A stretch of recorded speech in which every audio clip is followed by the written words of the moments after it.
Hacemos la segunda llamada. Estamos a breves minutos de dar inicio a esta jornada académica del 44 aniversario de la Universidad Pedagógica Veracruzana. Invitamos a la comunidad educativa a ocupar sus lugares.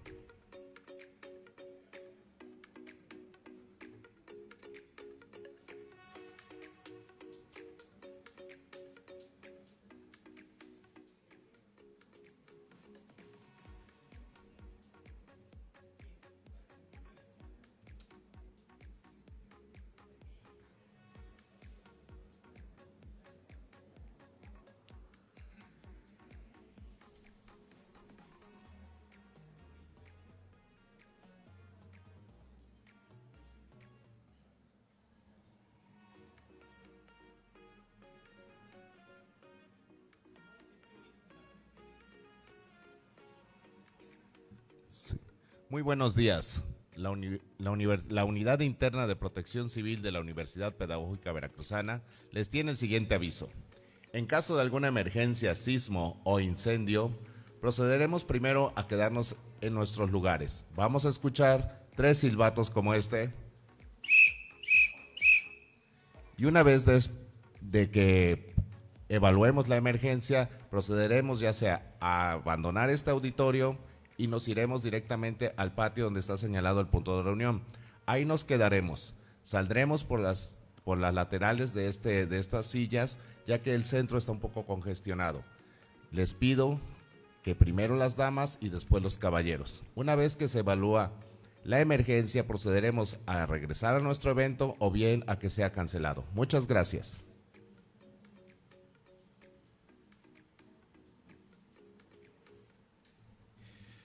Damos la bienvenida a este cuarto día de la jornada académica preparada para los festejos del 44 aniversario de la Universidad Pedagógica Veracruzana.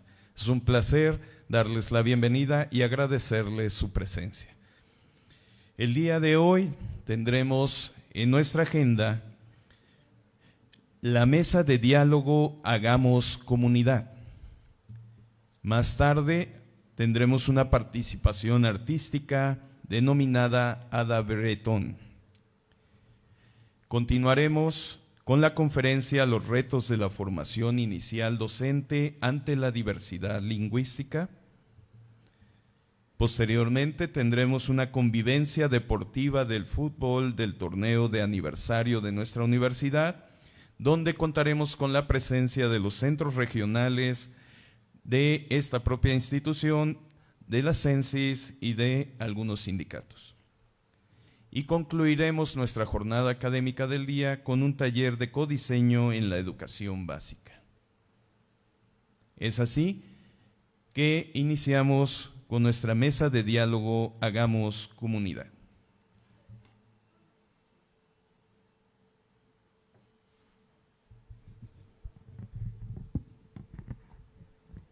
Antes de iniciar con esta primera actividad, saludamos a las autoridades e invitados especiales que nos acompañan. Recibimos a la rectora de nuestra institución, la doctora María del Rosario Pérez Méndez.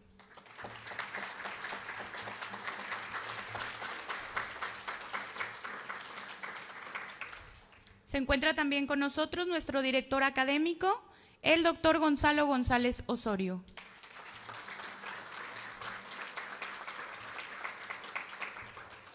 Directora de Centros Regionales, la licenciada Ana Isabel Báez Gutiérrez. Nuestra directora administrativa contadora Marcela Miñón García. Nos acompaña también el director del Centro Regional Veracruz, maestro Gabriel Salvador Arnauto.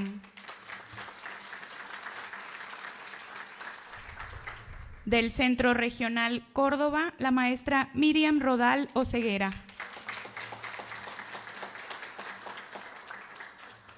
De nuestro Centro Regional Orizaba, maestra Adriana Pastrana Camarillo.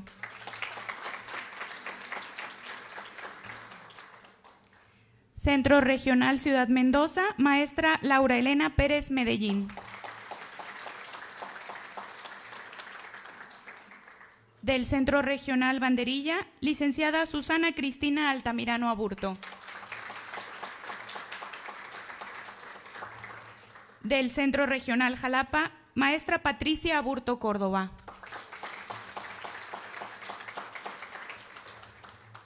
Nos acompañan también representaciones sindicales, el delegado del CDTEP, profesor Alejandro Javier Rivera Hernández.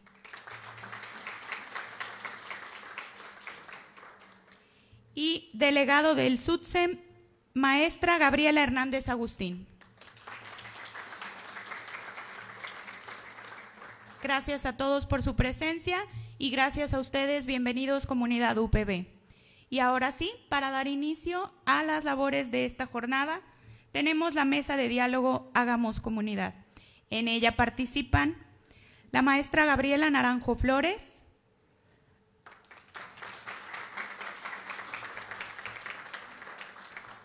maestro Arturo Guzmán Arredondo, la doctora Rosa Mónica García Orozco y modera el licenciado Alberto Javier Sánchez Fajardo, a quien cedo la palabra. Muchísimas gracias, muy buenos días. Para comenzar con esta mesa de diálogo Hagamos Comunidad, me permito presentar a nuestros invitados, nuevamente la doctora Gabriela Naranjo, el doctor Arturo Guzmán Arredondo y la maestra Rosa Mónica García Orozco. La dinámica de esta mesa va a ser la siguiente: cada uno hará una exposición, gozará de un tiempo ya muy destinado y acordado entre ellos, y posteriormente tendremos una sesión de preguntas de entre todos los asistentes. Cedo la palabra a la doctora Gabriela Naranjo Flores. Muchas gracias, maestro. Pues buenos días a todas, a todos. Agradezco la invitación a la rectora Charito, perdón por la confianza, pero hay mucho cariño entre nosotras.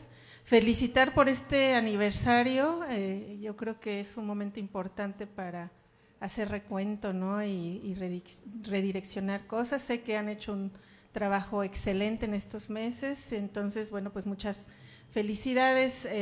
Pues nosotros venimos de Mejoredu, Comisión Nacional para la Mejora Continua.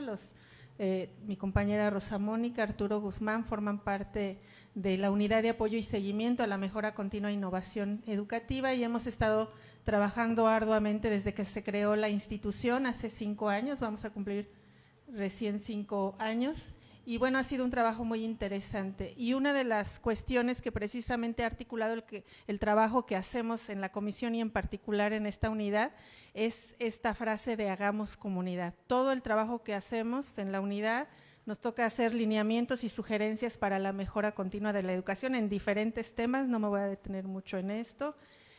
Materiales educativos, trabajamos currículum, trabajamos libros, hemos también analizado libros de texto, en fin, pero siempre bajo esta idea de la importancia que tiene hacer comunidad. Y bueno, nos hemos organizado para ir abordando diferentes aspectos de lo que implica hacer comunidad desde lo que hemos construido en la unidad de apoyo. Y yo empezaré desde esta pregunta, o sea, ¿por qué es relevante hablar? Yo me voy a parar, perdón. ¿Por qué es relevante hablar de hacer comunidad o por qué es importante hacer comunidad? Si me ayudas con la siguiente, creo que tenemos que dialogar, ¿no? Sobre la importancia que tiene recobrar y fortalecer el sentido comunitario de las relaciones sociales en todo el ámbito, en todos los ámbitos de nuestra vida, no solamente en lo educativo, sino en toda la sociedad, ¿no? Y de su inclusión como un planteamiento fundamental en la nueva escuela mexicana. Creo que un gran acierto de la nueva escuela mexicana es precisamente poner en el centro este asunto de reconstituir el tejido social, ¿no? Y esto es una condición muy importante para revertir los efectos del neoliberalismo, que ha sido un modelo económico que ha repercutido en todos los ámbitos de nuestra sociedad, durante más de 3 décadas, ¿no? Entonces yo voy a abordar un poco sobre este asunto. Vamos a la siguiente, por favor. Vamos a hablar, seguramente ustedes han analizado esto, yo lo quiero plantear como una base para lo que viene después, si avanzamos. Recordemos que la ideología neoliberal ha permeado la vida social, ha permeado no solamente la economía, sino incluso, digamos, hasta en los ámbitos de nuestra vida íntima, de cómo nos relacionamos en nuestra propia casa, en nuestra comunidad, en nuestra sociedad. Como modo de producción y organización social, este neoliberalismo pues sí ha tenido efectos devastadores sobre el medio ambiente, y no solamente sobre el medio ambiente, sino la forma como nos vinculamos entre nosotros y con la naturaleza. Basta ver con todos los efectos que estamos sufriendo ahora. Ha cambiado el clima, los desastres naturales, etcétera, mucho en parte efecto de una relación con la naturaleza que es irrespetuosa, en donde se ve como objeto, ¿no? el mundo natural, y no nos vemos como todo esto que el mundo indígena o los pueblos indígenas han cultivado de somos parte de la naturaleza, ¿no? Este modelo ha estado centrado en toda una lógica de desarrollo individual, ¿no? Y de libre mercado, y esto ha impactado en la manera de relacionarnos y de mirarnos unos a otros. Las actividades humanas han ido perdiendo este sentido humano, ¿no? Que esta es una parte que desde la nueva escuela mexicana precisamente se recupera, pues solamente se consideran valiosas estas actividades cuando tienen un valor económico, un utilitarismo. Entonces, bueno, en este marco la educación ha sido permeada, orientada desde estas políticas neoliberales, y han tenido este énfasis en el utilitarismo, ¿no? Y entonces a las escuelas, a las instituciones como esta se nos ha mandatado preparar para el mercado individuos competentes para insertarse al mercado, lo cual no es que se deseche, o sea, sí hay que preparar para participar en la vida laboral, en la vida productiva, pero no puede ser lo único ni lo más importante.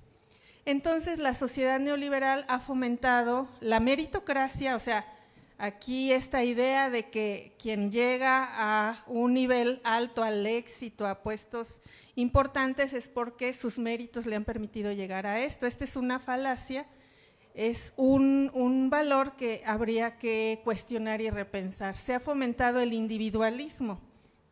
Tan solo, bueno, pues sé que muchos de ustedes y muchas de ustedes trabajan en las escuelas, ¿no? Hemos escuchado incluso cómo a veces los padres de familia piden a los niños, tú, desde un modelo neoliberal, primero la educación se ve como una tarea técnica, racional, científica, exenta de posturas ideológicas y políticas, como si fuera una tarea neutra, lo cual sabemos que no lo es. Se construye y se privilegia una visión monocultural y monoepistémica, o sea, se considera una sola cultura como la válida, como la más importante, como la que está por encima de todas las demás, o sea, una cultura occidental, ¿no? Y un tipo de conocimiento, el científico, el universitario, el de las élites eruditas, y este conocimiento se posiciona por encima de otros tipos de conocimiento, por ejemplo, como aquella generada milenariamente por los pueblos y comunidades indígenas. Se considera un conocimiento de menor valor e importancia. Se plantean fines educativos, enfoques, contenidos y pedagogías homogéneas, sin considerar la diversidad de las y los estudiantes, ni la diversidad de sus contextos, la propia diversidad de los docentes y las docentes y de las escuelas. Al docente se le ha concebido como un aplicador de técnicas, ejecutor de lo que dictan los planes y programas de estudio, no más que como un profesional que puede tener autonomía y deliberar hacia dónde es necesario avanzar en su tarea educativa. el desarrollo y el aprendizaje de niñas, niños, adolescentes se visualiza como proceso lineal, individual y como capital humano en el que hay que invertir. O sea, se ve la educación y el tipo de formación como algo en lo que hay que invertir para obtener o que sea redituable en el futuro, ¿no? Y tener entonces futuros ciudadanos que sean competentes y respondan a las necesidades del mercado. El mercado es, digamos, el Dios que orienta hacia dónde llevamos la educación en este modelo. También ha implicado, bueno, el mantener el diseño de una escuela graduada, lineal, uniforme, con rutinas y prácticas que reproducen los valores del individualismo, la meritocracia y la competencia. Tan solo basta hacer referencia, por ejemplo, a la Olimpiada del Conocimiento, a los concursos que se hacen donde hay un ganador o una ganadora, ¿no? Y el esfuerzo que hacen todos los demás y el avance que tienen todos los demás se desconoce. Y este tipo de prácticas, o veamos cómo se elige la escolta, por ejemplo, cuáles son los criterios para elegir la escolta. Ahí es donde opera el criterio del mérito, ¿no? El que tiene más mérito es el que va a llegar, pero desconocemos que hay muchos niños y niñas, y bueno, platicando con algunas de las directoras de cada región, comentan cómo hay compañeras, compañeros, estudiantes que llegan y que vienen de contextos muy desfavorecidos. Entonces vienen con condiciones desiguales y entonces cuando se hace la selección por mérito, desconocemos que no todos están partiendo desde el mismo piso, el mismo lugar, ¿no? Entonces ahí pues lo que se comete es un acto de injusticia. Entonces por eso esas prácticas que están tan normalizadas, tan naturalizadas, habría que cuestionarlas. Vamos a la que sigue, por favor, creo que ya se me está acabando el tiempo. Bueno, un poquito voy a hablar de qué hay detrás de o sea, qué implica que se dejen atrás, que no se atiendan las necesidades de aquellas poblaciones que históricamente han sido vulneradas. Tiene que ver con esta visión deficitaria de las diferencias. La diversidad se ve como un problema, ¿no? Y entonces, bueno, las diferencias o ciertas diferencias se ven como problema, como déficit, como algo anormal, patológico. Digamos que lo que traemos está enlazado en esta lógica. Muchas gracias. Me pasé mucho tiempo. Agradecemos a la doctora Gabriela Naranjo su ponencia y damos paso a la ponencia. Está permeado también por un carácter ideológico. Asume que somos diversos en formas de pensar, en formas de ser, orígenes. En mi voz podrán advertir un tono norteño, soy de Durango. Somos diversos todos, el problema es que esas diversidades y diferencias las traslademos a desigualdades o a injusticias. Mientras eso no suceda, pues es inherente que seamos diferentes. Por primera vez, y consta que tengo 40 años de servicio, los docentes somos constructores de currículo. El currículo nacional se concreta hasta el programa analítico, que es responsabilidad de los colectivos docentes. Primera vez, siempre fue un currículo preestablecido, único, y que se aterrizaba o se intentaba concretar de la misma manera para todas las escuelas y todos los salones. También resignifica el papel de la escuela, tratando de restituir pues, esa relación de la escuela con la comunidad, con las familias. La escuela no es un ente aislado que tenga que estar en una torre de cristal, la escuela es parte de la comunidad. Abonar por una formación integral y con sentido humano que permita el bienestar no solamente individual, sino colectivo, que hagamos comunidad, que es el tema que nos trae ahora, tanto de lo cercano como lo más lejano. El aprendizaje no como algo que se da en la cabeza de cada individuo solamente, sino en interacción con los demás, y que es absolutamente imposible atraparlo todo en un cuadrito con un numerito, por muy bonito que nos salga el número, 7, 8, 9, por muchas décimas que le agreguemos, 8.795, es imposible atrapar el proceso de aprendizaje en una boleta. Y la invitación es a que podamos transitar del enfoque de competencias al enfoque de capacidades del que hablaremos. Por favor, en la que sigue. Estas son las rupturas. ¿Qué tiene el nuevo plan de estudio? Esto que ven en pantalla está textual, salvo alguna coma o alguna palabra para encontrarle sentido, pero está en el plan de estudio 2022. Dice que la finalidad es que nuestros estudiantes de educación básica, desde 40 días de nacido hasta aproximadamente 15 años, ejerzan plenamente su derecho a la educación. Destaco con rojo porque así dice el plan, que desarrollen capacidades. Luego nos pasa medio desapercibido eso porque lo leemos rápido. ¿Y qué es eso de capacidades? Pues lo que entendíamos antes por capacidades, un conjunto de habilidades, o entendíamos capacidad como la suma de habilidades. Hay muchos textos al respecto. Pero hay otra connotación aquí de capacidades que valdrá la pena explorar y profundizar. Porque estas capacidades, como dice el plan, están orientadas a que podamos participar en la transformación de cómo nos relacionamos unos a otros, en rescate de la dignidad humana.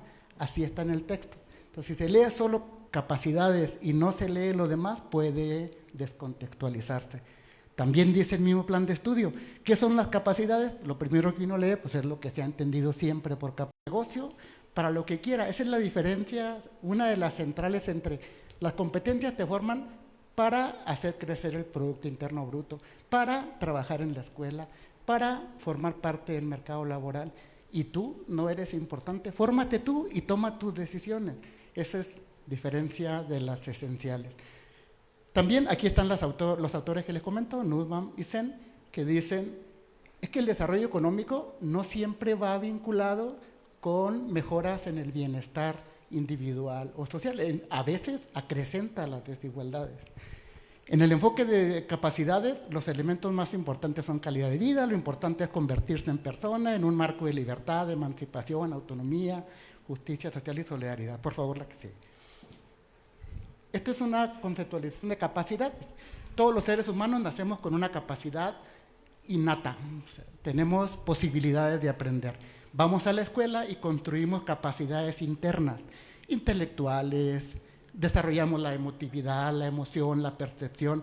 Si se fijan en los últimos dos círculos hay una flecha que se encuentra con la otra, porque hay una parte que no le toca a la escuela. Tiene que haber condiciones sociales, económicas, que no nos tocan a nosotros, pero sí al sistema en general, para que esas capacidades internas den al individuo libertad de elección. Eso es lo que sería la capacidad combinada. No todos tenemos libertad de elección. Cuando yo entré a la escuela normal, en un internado, es porque era eso o irme a Estados Unidos. Muchos de los estudiantes de la licenciatura en educación básica no tienen opciones. A veces entran porque es la única manera de seguir creciendo. Cuando logremos que todas las personas podamos decidir con libertad, estaremos en capacidades combinadas. Y la que sigue dice, bueno, ¿y eso a nosotros qué nos importa? Dirían los colegas de la UPB. Quiero compartirles 10 capacidades que menciona Marta Nussbaum y las 10 capacidades que están en el perfil de egreso del Plan de Estudio de Educación Básica. No están vis a vis, no hay una correspondencia única, pero hay un coqueteo que valdría la pena analizar, a ver si es cierto que el plan de estudio se centra en enfoque de capacidades. Ahí destaco algunas palabras, no están en orden del lado derecho, lo dejo para la discusión y la que sigue. Por favor, en la otra. Dicen, ¿y a mí qué me importa? Dicen los de la licenciatura. Pues importa porque ustedes en su plan de estudio forman a los jóvenes en competencias. Aquí está todo su plan de estudio un poco desmembrado para ver cómo se vincula con el plan de estudio de la escuela, de las escuelas de educación básica. Ahí intenté con flechas cómo se vincula con los campos formativos, cómo se vincula con los ejes articuladores, con el centro de hacer comunidad. Porque vean lo que dice arriba, por favor. Dice el plan de estudio, las capacidades son referentes para el perfil de egreso, casi nada, para los contenidos que están en los campos formativos y para los ejes articuladores en el marco de la comunidad. Ni una palabra me inventé. Podría haber quitado alguna para comunicar un poco más rápido, pero estamos vinculados. Si forman a jóvenes para que trabajen en un contexto diferente, valdría la pena ver cómo nos podemos articular. Y en la última, de manera absolutamente respetuosa, los invitamos en la última diapositiva 4, que ustedes digan, valoremos qué tanto las escuelas como tal, la UPB, contribuye a la construcción de comunidad, a la corresponsabilidad y participación ciudadana. Una invitación también, podríamos transitar del enfoque de competencias de la licenciatura al enfoque de capacidades. Tampoco hay que hacerlo tan acelerado, porque qué tal que dé marcha atrás el plan de estudio y ahí vamos a andar con nuestro pobre diseño curricular a vuelta y vuelta cada diciembre. Pero si los convence, pueden irse acercando sin necesidad de una actualización curricular para ver qué onda, qué es eso de las capacidades.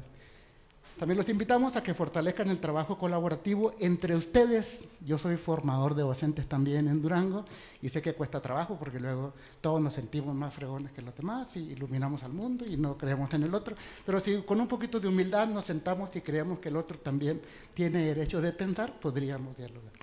Y finalmente, tienen una ventaja. Muchos profesores de la licenciatura son profesores en servicio.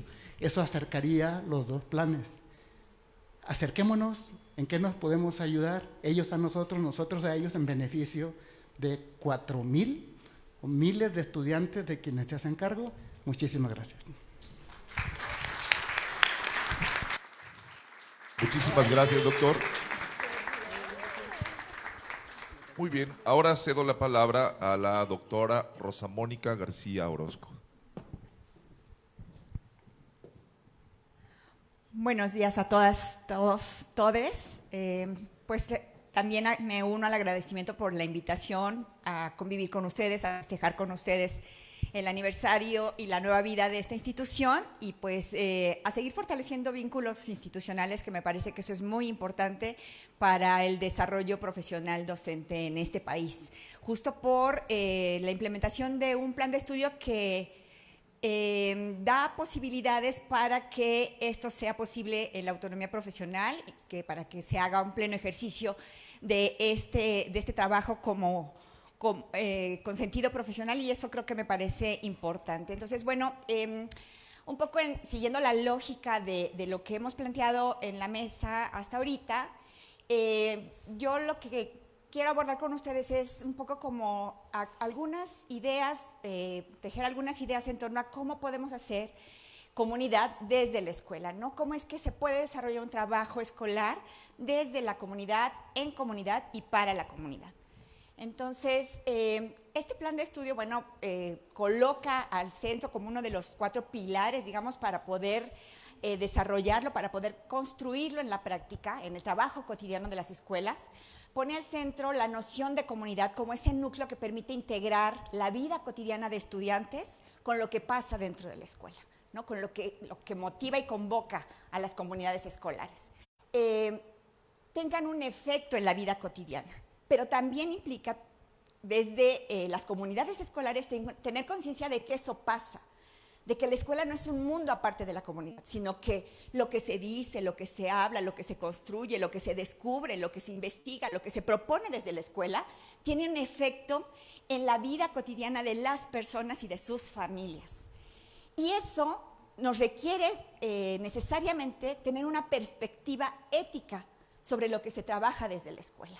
Es decir, poder tener conciencia de las desigualdades que son causadas por género, o por etnia, o por nuestras cuestiones lingüísticas, por nuestras formas de pensamiento, por nuestras formas religiosas también. Y poder conversar sobre esas diferencias y poderlas poner en diálogo con lo que hacemos y construimos diariamente en la vida escolar, entre todos y entre todas. La siguiente, por favor. Lo cual pues requiere diseñar situaciones de aprendizaje en donde estudiantes, familias y figuras docentes justamente puedan participar, puedan aprender, puedan conversar, puedan intercambiar, puedan ser valorados en sus diferencias y puedan tener un aporte a eso que se está construyendo colectivamente. Estas situaciones de aprendizaje tienen que entonces perseguir propósitos de largo alcance. No puede ser la actividad para hacer un cuadrito, ¿no? El que tenga aquí y ahora. Si eso no está situado, no tiene sentido o una relación con un problema mucho más abarcativo que implique a las comunidades en su sentido social, en su sentido ético, difícilmente esas actividades van a poder tener ese propósito reflexivo, creativo y propositivo que de alguna manera nos permite establecer esas relaciones para mejorar, para ser y estar juntos y bien, ¿no?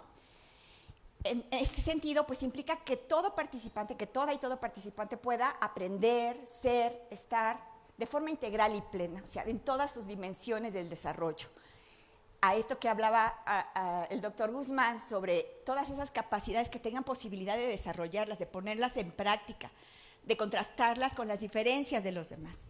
Eso, digamos, tiene que estar presente en esas situaciones de aprendizaje. Y entonces es ahí donde el colectivo docente no tiene la única responsabilidad. Hay que abrir espacios para que estudiantes y sus familias participen en ello, que también tengan voz en ello y que puedan también aportar, orientar y poder tomar decisiones de hacia dónde se dirigen esas situaciones de aprendizaje. La que sigue.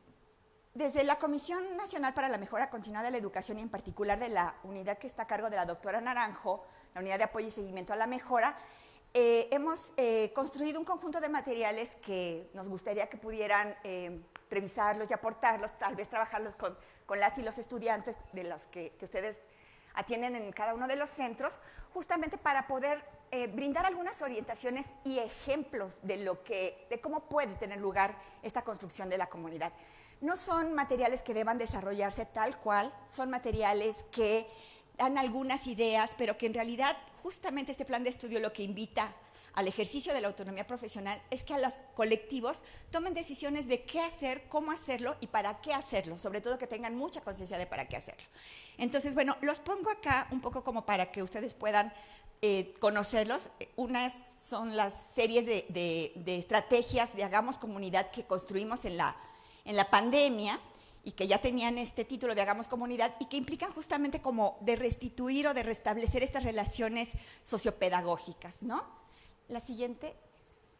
Después tenemos también un conjunto de materiales que es un cuadernillo que se llama Ideas Claves para favorecer la participación de personas con discapacidad y un conjunto de videocápsulas que nos van dando algunas orientaciones y ejemplos para poder trabajar desde un enfoque de educación inclusiva en las escuelas a través de transformar nuestros espacios, nuestro lenguaje, nuestras formas de relación, nuestras formas de participación.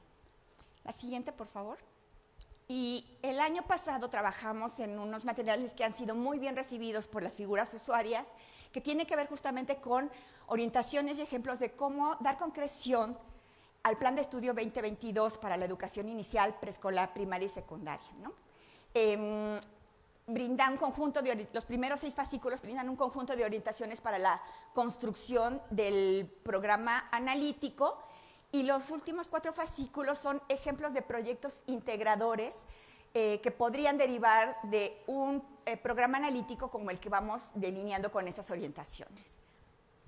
Y pues los ponemos a su disposición justamente como algunas ideas que desde la Comisión Nacional para la Mejora Continua hemos construido para poder justamente construir comunidad, ¿no? Dar como algunos indicios de cómo esto tiene que ir movilizándose desde la escuela. Muchísimas gracias a la doctora Rosa Mónica García Orozco.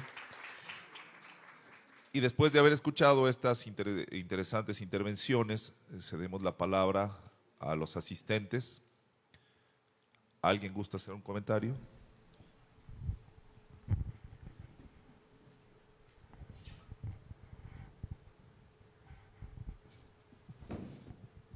Buenos días. Agradezco su compartir, pero sí me gustaría comentar algunos puntos en el sentido, primeramente, quizás no todo es malo en el caso de la meritocracia.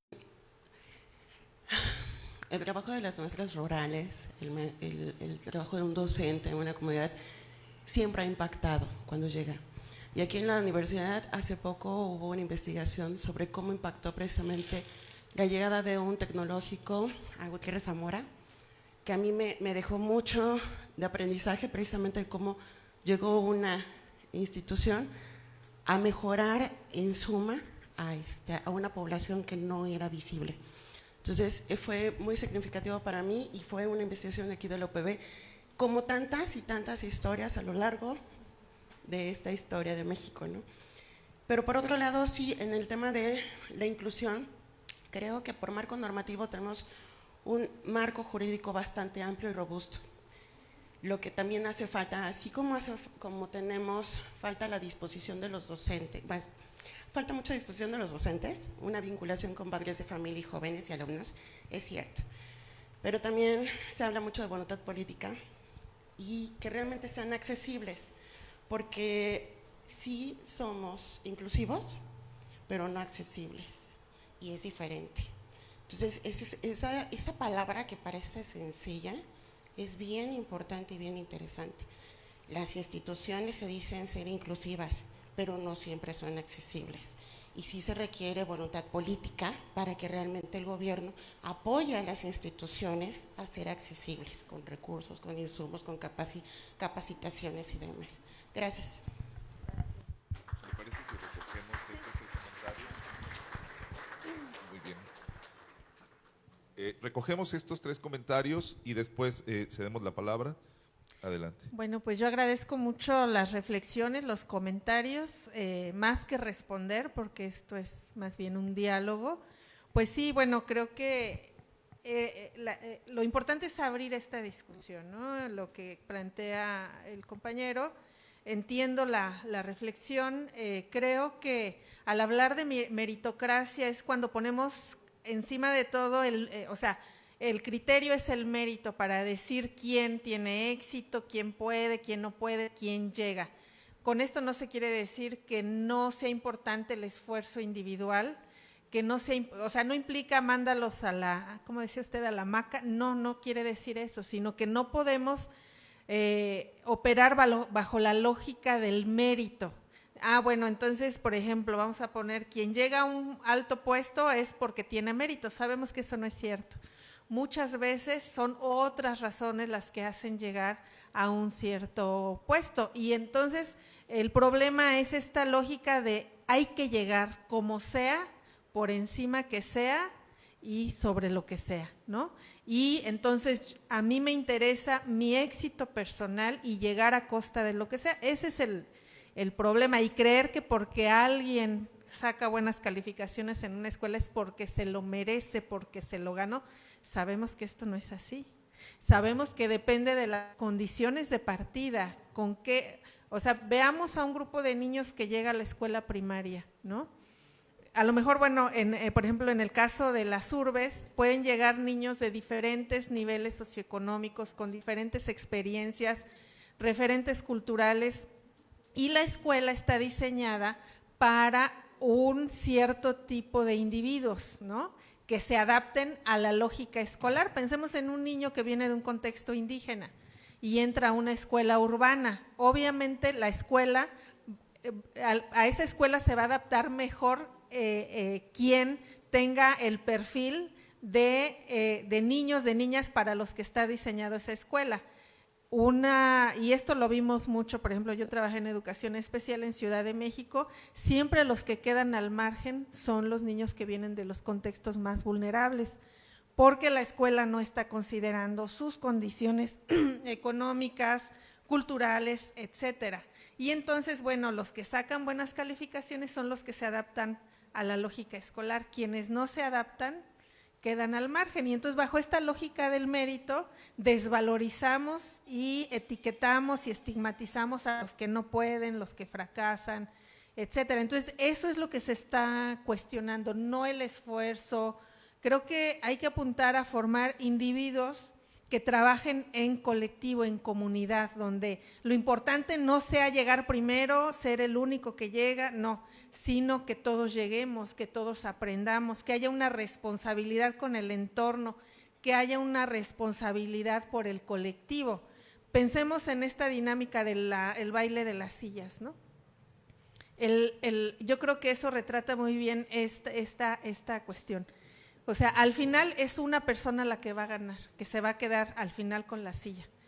¿Por qué no lo invertimos y decimos, aquí La cuestión, vamos a ir quitando sillas, pero la consigna es que todos queden sentados. ¿Cómo le hacen? Piénsenle o organícense, pero la cuestión es que todos lleguen.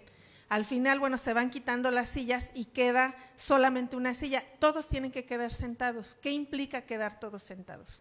No implica yo me meto y a ver cómo me deslizo y corro y aviento al otro, no. ¿Cómo hago para que todos quedemos sentados? Creo que esa es la lógica en que habría que repensar. No es la idea de mandar a todos que queden descansados, que no hagan nada, no es la lógica, tiene que ver con poner en el centro el mérito y creer que el mérito es lo que hace llegar a los exitosos, entre comillas. No sé, bueno, pero es una discusión abierta, no es para nada la última palabra. Creo que hay que seguir explorando el tema, discutiendo y ver de qué manera podemos cambiar esa lógica, ¿no? No sé si ustedes… Muchas gracias por las intervenciones, ya se me estaba haciendo bolas las ideas, por eso gracias por el papelito. Con respecto a lo que comenta maestro, completamente de acuerdo, todo en educación, las teorías y los modelos, esos son teorías y modelos, que coexisten, o sea, el conductismo no ha muerto y está presente con algunos matices y combinaciones con otras teorías. Hay errores que hemos cometido en los sistemas educativos en el mundo, como en el caso de México en la década de los 30, en el cardenismo, cuando ascendimos a rango de ley, algo que de suyo es teórico, ideológico y político, cuando dijimos que la educación debería ser socialista. Ese error se corrigió hasta los 40, pero ponerlo como ley, entonces no da margen, porque las leyes se cumplen, las leyes no se discuten ni se debaten, las leyes se implementan. España también cometió el error en la ley de la LOCSE, cuando dijo que la educación será constructivista.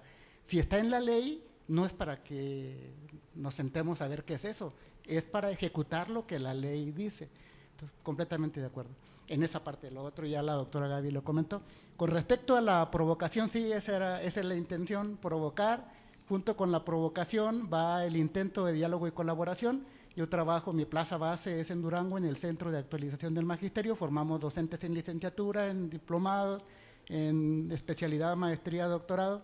Somos colegas, entonces lo del diálogo es, si se reúnen y si estoy en Durango el próximo año, Zoom nos acerca y nos hace barato el diálogo para discutir entre iguales. Cuando digo discutir no es para ver quién sabe más, es para que aprendamos uno del otro. Cuando hablo de discusión lo entiendo como cuando una pareja de jóvenes, los que pueden todavía bailar bien, salen a bailar por primera vez e intentan coordinarse en los pasos. A eso entiendo como discusión de ganar juntos.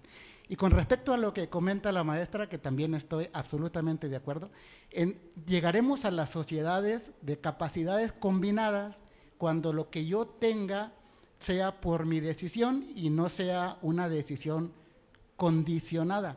Cuando dije que muchos estudiantes de la UPB no tienen otra opción, no lo digo en términos peyorativos, porque los resultados de la UPB compiten con la veracruzana, que es una de las normales más prestigiadas en el país. Compiten con sus egresados. Lo que yo me refiero es que los estudiantes que entren a UPB, esa sea su decisión, no su condición. Efectivamente tenemos un marco normativo poderoso, alineado a los estándares internacionales, pero hay una palabra en la Constitución y también en las leyes, parece palabrita, pero no la hemos logrado, que se llama igualdad sustantiva. Y esto de sustantivo tiene que ver cuando lo que dice el papel sea congruente con lo que sucede en la realidad. En mi caso tampoco me estoy quejando ni poniéndome de víctima. Soy un profesor muy orgulloso de mi profesión, pero cuando entré a ser profesor no tenía de otra. Yo no podía ser ingeniero, no podía ser abogado, no podía ser médico, porque si no era profesor en la Escuela Normal Rural J. Guadalupe Aguilera, que es internado, pues era solamente esperar 3 o 4 años a que pudiera pasar de mojado por la frontera del Paso, Texas. Muchísimas gracias. Gracias. Por favor, maestra Lorena. Había 2 intervenciones aquí. Ok. Gracias. Creo que la doctora quería comentar algo. Adelante. No. Le escuchamos. Muchísimas gracias. Buen día. Bienvenidos a la universidad. Agradezco de verdad el tiempo que toman para compartir sus experiencias, saberes y aprendizajes a lo largo de la vida. Me parece que si bien ustedes enfocan la atención, digamos, a la atención a educación básica. El marco curricular es tan amplio como llegar hasta